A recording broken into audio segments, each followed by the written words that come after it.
Russian ആയോധന കലയായ sambo Asian ചാമ്പ്യൻഷിപ്പിൽ ഇന്ത്യയെ പ്രതിനിധീകരിച്ച് മത്സരിക്കാൻ തൃശൂർ സ്വദേശിയായ വിദ്യാർത്ഥി.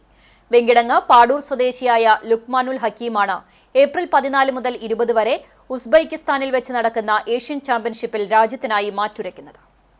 പാടൂർ സ്വദേശി മംഗലത്തു വീട്ടിൽ ഷുക്കൂറിന്റെയും ഷെഫിദയുടെയും മകനായ ലുക്മാനുൽ ഹക്കീം സാംബോ ഏഷ്യൻ ചാമ്പ്യൻഷിപ്പിൽ അണ്ടർ 18 കാറ്റഗറിയിലാണ് മത്സരിക്കുന്നത്. കേരളത്തിൽ നിന്നും ഇന്ത്യയെ പ്രതിനിധീകരിച്ച് വിവിധ വിഭാഗങ്ങളിലായി 3 പേരാണ് ചാമ്പ്യൻഷിപ്പിൽ പങ്കെടുക്കുന്നത്.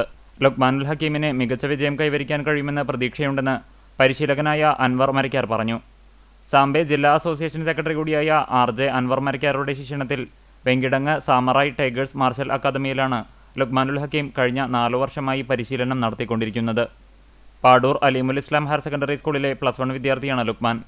മത്സരത്തിൽ മികച്ച പ്രകടനം കാഴ്ചവെക്കുന്നതിനായി ലുക്മാൻ കഴിഞ്ഞ ദിവസം ഉസ്ബെക്കിസ്ഥാനിലേക്ക് തിരിച്ചു.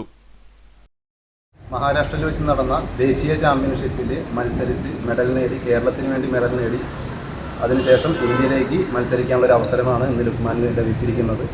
ഞങ്ങൾക്ക് എല്ലാവർക്കും നല്ലൊരു പ്രതീക്ഷയുണ്ട്. മെഡൽ നേട്ടം കൈവരിക്കുമെന്നുള്ളൊരു വിശ്വാസമുണ്ട്. അതങ്ങനെ തന്നെ ലഭിക്കട്ടെ എന്നുള്ളൊരു പ്രാർത്ഥനയുണ്ട്. ലുക്മാൻ എല്ലാവിധ ആശംസകളും തൃശ്ശൂർ ജില്ലാ സാംബോ അസോസിയേഷൻ്റെ പേരിൽ നൽകുകയാണ്.